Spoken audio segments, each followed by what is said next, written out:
มีหลายอย่างอยู่นอกบ้านเฮาตอนนี้มันรู้สึกได้ถึงความเจ็บป่วยของพ่อโอ้ยแม่นเจ้าบ่สวรรค์ก็บ่ซ้ำนั่นล่ะบ่มีหยังดอกผีบ่ยึดติดกับหม่องใดสิยึดติดแต่กับคน Hey guys, it's Palme from Razor TV. Today we have Apichatpong Weerasethakul. Did I get it right? Correct. Okay, now, a lot of you out there don't know who Apichatpong is. In fact, when I told my friends that I was interviewing Apichatpong, they asked me whether I was doing a story on a Japanese video game. Well, it's not a Japanese video game. He is a man, he's a filmmaker, and a very good one at that. Well, last year he won the Cannes Film Festival Best Picture.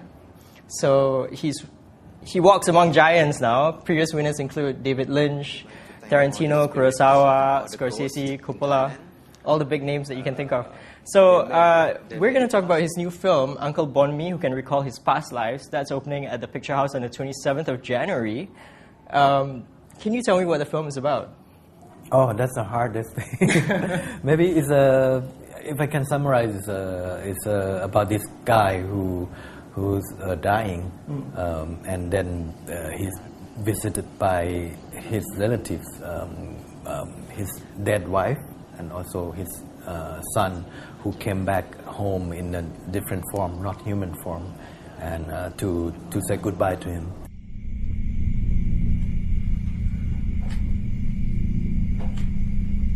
Critics have been unanimous in praising Uncle Boonmee, and for that matter, most of Apichatpong's films.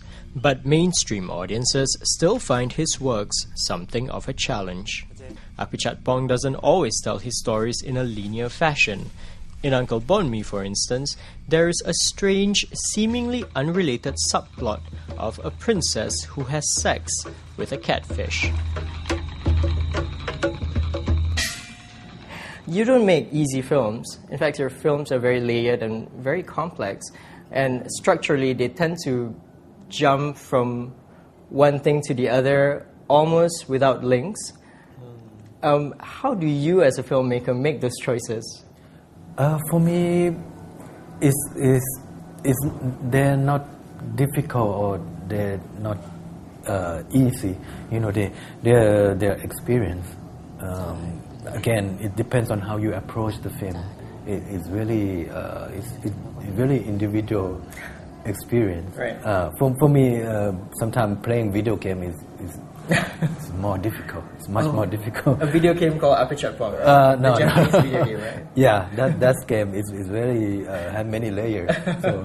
But no, many people say it's not intellectual exercise. It's more of as again experience and how you take your own memory, your own experience into the film.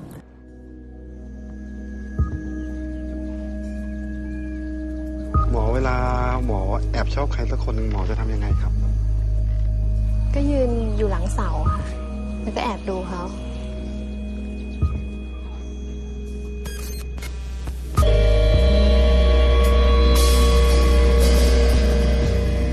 For somebody who's watching an Apichatpong film for the first time, what advice do you give, to hopefully get into it? Well, I would say just relax and don't really expect anything. It's like when you go to another country. Some people, when they travel, they have a big guidebook, Lonely Planet or whatever. Don't. For my film, just enjoy the scenery, enjoy the sensory, the sound and the image. And when you expect certain logic of cinema, like Hollywood thing that when the action will come or when this dramatic point will come, you're not going to get the message. So just let it flow, the color, just open your senses. So you can even sleep. It's okay. Yeah. So many people found it very rewarding when you don't think, when you don't have any logic.